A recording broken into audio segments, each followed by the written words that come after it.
Se você acha que o Campeonato Mundial de Pilotos de Fórmula 1 de 2025 não é o suficiente para você, que essa disputa entre Lando Norris e Oscar Piastri está caindo no vazio porque você quer mesmo que o Verstappen seja pentacampeão do mundo, já que você acha que os dois pilotos da McLaren não merecem vencer o título, dá uma olhada para o vice-campeonato de construtores da categoria. Tá bom, eu sei que o vice é o primeiro dos perdedores para muita gente, mas a disputa tá muito emocionante e para as equipes, obviamente, vale dinheiro. Ferrari, Mercedes e Red Bull estão sim disputando uma boa pilha de dinheiro para ser vice-campeão, para ser a primeira dos perdedores em relação à McLaren. E depois dos acontecimentos do GP do México, acho que vale a pena a gente conversar sobre essa disputa, porque ela tende a ser mais interessante até do que a disputa em relação ao campeonato de pilotos. Como se isso realmente fosse possível, como se eu não estivesse dizendo isso apenas e tão somente para atrair a audiência desse vídeo. Eu sou Eduardo Moreira e esses são os meus 5 centavos sobre a disputa para o vice-campeonato de construtores da Fórmula 1 em 2025. Se gostou do que viu no vídeo, ou se você gostar do que vai ver, já que esse vídeo começou há pouco mais de 1 minuto e 20 segundos, se você gostar do que vai ver, se inscreva nesse canal, dê o like, compartilhe o conteúdo. Clique na sineta para receber as notificações de novos vídeos e dê uma olhada no QR Code, pois você pode ajudar a manter essa iniciativa no ar de forma independente, falando inclusive sobre Fórmula 1 e não apenas sobre tecnologia. Eu devo publicar esse vídeo no final de semana, que não vai ter corrida agora, o final de semana da corrida do GP de São Paulo é 7, 8 e 9. Então, final de semana de 2 de novembro, que é o de finados, que não é feriado, porque feriado num sábado ou no domingo é a mesma coisa que beijar a irmã. Mas enfim, temos na disputa pelo vice-campeonato de construtores a Ferrari com 356 pontos, a Mercedes com 355 e a Red Bull com 346 pontos. Para cada uma delas um cenário peculiar, porque a Ferrari deu sinais de melhora, só que a gente não sabe se é a melhora da morte. Mais pelo Leclerc do que pelo Hamilton, apesar de que o desempenho do Hamilton melhorou, ele está andando muito mais próximo do que o Leclerc, mas ele também não se ajuda. Os eventos do GP do México deixam isso muito claro, com a punição que ele teve de 10 segundos por não retornar para a pista da forma correta, por sair da pista, obter vantagem e não retornar à pista pelo trilho indicado pela própria organização da prova, pelos comissários. A gente tem a Mercedes, que vive um pouco de altos e baixos. A Mercedes, que sim teve uma queda de desempenho desde que voltou das férias, mas recuperou, e talvez o fato de Kimi Antonelli e George Russell renovarem os seus respectivos contratos por mais um ano pode ser o boost que a equipe precisava.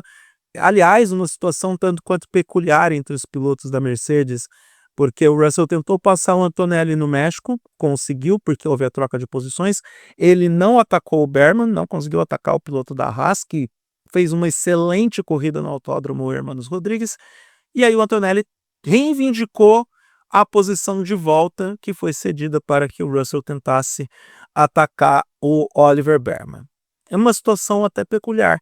Em tempos atrás, isso não aconteceria, mas como está todo mundo com o contrato renovado e o próprio Antonelli precisa mostrar serviço em nome de sua sobrevivência na Fórmula 1, tá a sobrevivência da Mercedes, porque a equipe do Toto Wolff está só esperando para ver o que vai acontecer no ano que vem, porque de repente pode pingar um Max Verstappen na equipe, não é mesmo? Então, como Antonelli, tem a necessidade de mostrar serviço, ele acaba mandando essas no rádio. Ó, o Russell não conseguiu passar o Berman, então libera a posição de volta, tal e como o Russell prometeu. Mas ainda assim, a Mercedes ainda está na briga e tenta esse vice-campeonato. Vice-campeonato que já esteve muito mais na mão da Mercedes, diga-se de passagem. E a Red Bull, que querendo ou não, melhorou. De novo, a prova de que a Red Bull melhorou é que o Yuki Tsunoda está entregando performances melhores, apesar de não ter ido tão bem assim no GP do México. O Verstappen está se beneficiando dessa melhora pontual da Red Bull, uma melhora que vem ainda da continuidade do desenvolvimento do carro, do estudo que a equipe fez se debruçando em cima desse chassi, desse projeto para poder entregar um carro melhor, e aparentemente conseguiu. Só que a Red Bull também dá a entender que está andando com um carro só, porque o Verstappen é um homem fora da curva. A gente sempre tem que olhar para o Verstappen como um ser diferenciado. E a performance do Verstappen não revela toda a verdade sobre esse carro da Red Bull. Mesmo melhorando, na minha modesta opinião, a Red Bull ainda tem uma certa dificuldade de ser competitiva em relação à Mercedes e à Ferrari, mesmo com o Verstappen chegando na frente de pelo menos um carro da Ferrari e dos dois carros da Mercedes. Eu ainda acho que essa disputa pelo vice-campeonato mundial de Fórmula 1 está polarizada entre Ferrari e Mercedes, com mais chances para a Mercedes por conta de um único fator, que é Lewis Hamilton. E sim, ele está melhor, sim, ele entrega resultados melhores, sim, ele está andando mais rápido e mais próximo do Leclerc. Mas eu acho que não é o suficiente para superar uma Mercedes que tem o Russell andando em alto nível e o Antonelli também melhorando. Acho que a Mercedes tem mais potencial para ficar acumulando os pontos do que a Ferrari. E tudo bem, eu tô aqui também muito falando algumas coisas pelo meu achismo, porque certeza de nada a gente não tem. Afinal de contas, ainda não aconteceram as últimas 4 etapas da temporada. Pode ser que a Ferrari entregue um bom desempenho em São Paulo, por exemplo, mas tradicionalmente a Mercedes vai bem aqui, tanto quanto a Red Bull também, que entende bem de como o traçado de Interlagos funciona e de como são as variáveis dentro da pista de São Paulo, ainda mais levando em consideração as questões climáticas. Mas é um campeonato que a gente tem que. O campeonato já é da McLaren, Eduardo. Olha eu falando groselha no vídeo. Esse vice-campeonato é para se olhar com atenção, é para se olhar com o devido respeito para essas equipes, porque afinal de contas, muito do que nós temos no campeonato equilibrado que se apresentou diante de nós em 2025 está por conta da atuação dessas 3 equipes. Equilibrado do campeonato que foi feito para o melhor do resto, porque a McLaren massacrou em 2025 com 713 pontos. Isso é mais do que o dobro do que a Ferrari registrou nesse momento, e acredito que pela própria disputa pelo título mundial de pilotos, a McLaren vai acumular mais pontos, vai passar da casa dos 800 pontos e pode ter uma das maiores pontuações em relação à segunda colocada na história da Fórmula 1 moderna, levando em consideração esse novo sistema de pontuação que distribui 25 pontos para o vencedor, 18 para o segundo colocado, 15 para o terceiro e por aí vai. Então, se eu tivesse que colocar minhas fichas em uma das equipes, ainda seria a Mercedes. A não ser que a gente tenha na Ferrari uma constância do Leclerc no pódio, o Hamilton, que poderia sim chegar ao pódio do México, mas teve os problemas das punições. De repente, os 2 carros da Ferrari chegando no pódio com maior consistência, chegando na frente com maior consistência.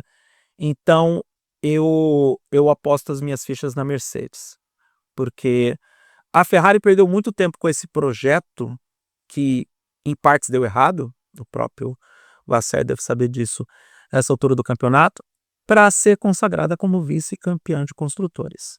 Seria um tanto quanto injusto. O trabalho da Mercedes, o projeto da Mercedes é mais sólido e consistente. Quanto à Red Bull, é claro que ela tem chances de ser vice-campeã dos construtores, mas é muito difícil contar apenas com Max Verstappen. Vocês já viram a quantidade de pontos que a Red Bull tem? São 346 pontos, enquanto que o Max Verstappen tem 321 pontos. Ou seja, entre Tsunoda e Liam Lawson, que foram os 2 pilotos que pilotaram o segundo carro da equipe dos energéticos, da equipe principal dos energéticos, Max Verstappen é responsável por, sei lá, por quase 90% dos pontos acumulados. E com um piloto pontuando dessa forma, fica muito difícil conseguir algo além no campeonato de construtores. Aí teria que contar muito com trapalhadas de Ferrari e Mercedes, algo que eu acho que não vai acontecer. O futuro vai dizer quem que vai ser o vice-campeão de construtores em 2025, mas é um campeonato que você deveria ficar de olho caso você já tenha se cansado dessa novela entre Norris e Piastri.